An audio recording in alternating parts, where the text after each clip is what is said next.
On another AMC video. And before I forget, I am not a financial advisor. This is not financial advice. This is for entertainment and educational purposes only. Today I was sort of expecting a little bit more volume. I was expecting a little bit more push on the upside. It did do it, then it broke back down. But I'm going to go over the charts on that and show you what I am seeing. And it was not a bad day. It was still a positive day. We got to take a positive day on a positive day. So that said, let's get into this video. So that we had closed today at $30.25. We had been battling the $30, and that was a huge battle. So we had a good day, if you want to say that, because of the $30. We had made that break up on the $30. The other positive side we had onto this is we had still in the 20% onto Ortex is saying 20% for the shorts, the short interest. But this is where I was leading on to the positive day. I guess I didn't bring that chart up there. And that would be over here. That is I guess I'm getting this wrong. It is right here. Ortex changed their level onto the short squeeze to a type 3. Yesterday was a type 2. Today was a type 3, meaning it's a higher chance of shorting than was yesterday. So that is a great sign. We are in a good situation because Ortex brought that out in the morning. But let's look at the charts here.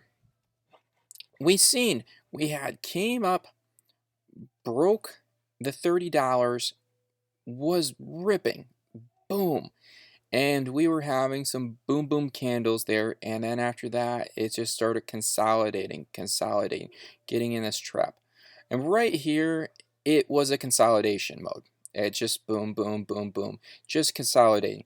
And it's been consolidating, and we're still in the after hours, and still you can see it's still respecting that consolidation area.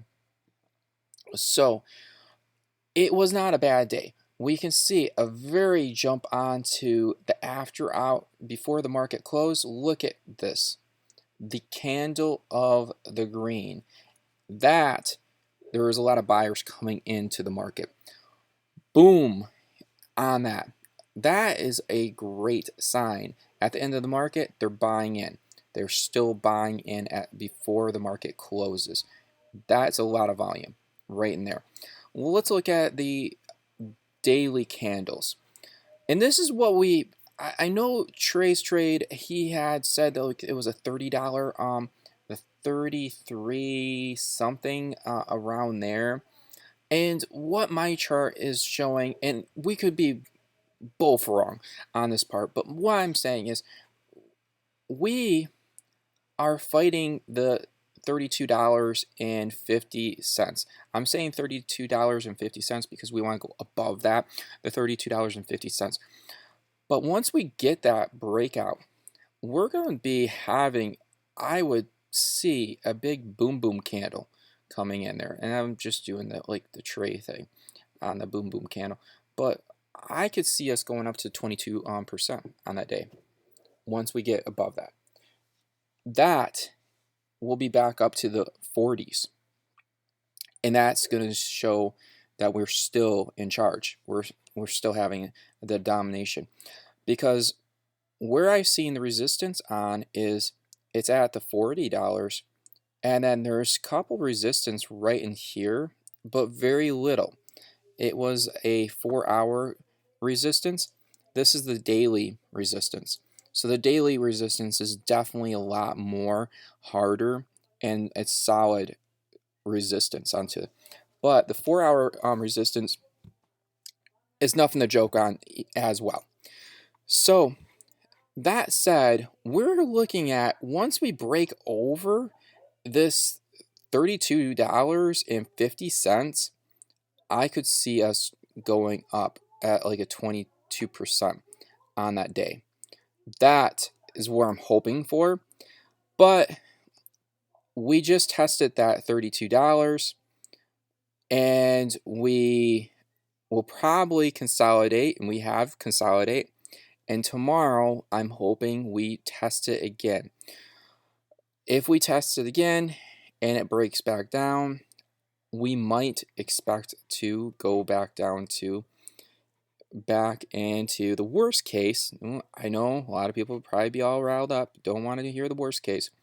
We'll probably be going back to the $27. That would be the worst case. $27 into the downside. That said, I believe we're still in a good situation. Tomorrow, we have, I believe it's the GDP coming out. Once that news comes out, that could be a swing onto the market. Besides of that, we should be in a good situation for AMC. If you like the video, definitely subscribe, thumbs up, and peace out.